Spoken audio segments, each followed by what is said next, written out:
Hello বন্ধুরা, আমি বৃষ্টি আর তোমাদেরকে আমার বৃষ্টিদাস ফেসবুক পেজে স্বাগতম। আর সকাল সকাল সবাইকে জানাই গুড মর্নিং। আশা করি আপনারা খুব ভালো আছেন। আর এই যে আমিও খুব ভালো আছি।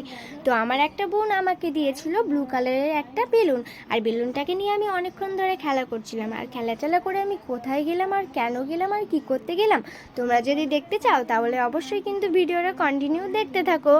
আর আমি সেখানে একাই যাইনি, আমার সাথে গিয়েছিল আমার বোন। তো ওর হাতে একটা কি দেখলে বলো তো, একটা ছোট কৌটো দেখলে? হ্যাঁ, আমি চলে এসেছি বাড়ি, আর বাড়ি এসে চেঞ্জ করে নিয়েছি, আর আমার হাতে সেই কৌটোটাই রয়েছে। তো কৌটোর মধ্যে ছিল একটা গাছ, আর গাছটা ছিল প্লাস্টিকে। তোমরা দেখো, দেখলেই বুঝতে পারবে, আমি হাত দিচ্ছি তো। আর এটা ছিল খুবই ছোট। আর গাছটাকে কেন কৌটোর মধ্যে রেখেছি আর জলই বা কেন দিয়েছি?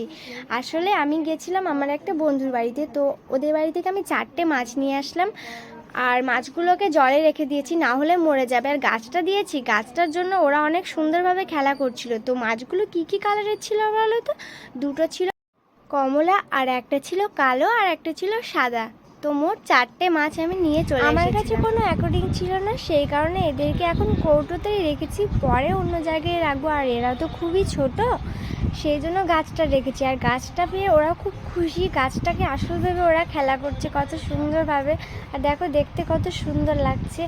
আমার তো খুব আনন্দ হচ্ছে আজকে, আমি খুবই হ্যাপি, প্রচুর হ্যাপি, প্রচুর পরিমাণে হ্যাপি। আর এদিকে এদের খাবার হলো এই যে এটা সর্ষে দানার মতো ছোট্ট খাবার। ওই যে মাছগুলো থাকবে যেখানে, সেটা দেখতে সুন্দর লাগবে, সেই কারণে নিয়ে এসেছিলাম নানান রকমের পাথর। তো এগুলো জলের নিচে দিয়ে রাখবো। আর ততক্ষণে তোমরা আমার এই ছোট্ট মাছগুলোর কী নেম দেওয়া যায় অবশ্যই তোমরা কমেন্ট করে আমাকে জানাও। আর আজকের ভিডিওটা এই পর্যন্ত, তোমাদের সাথে দেখা হচ্ছে পরের একটা ভিডিওতে। তো টাটা বন্ধুরা।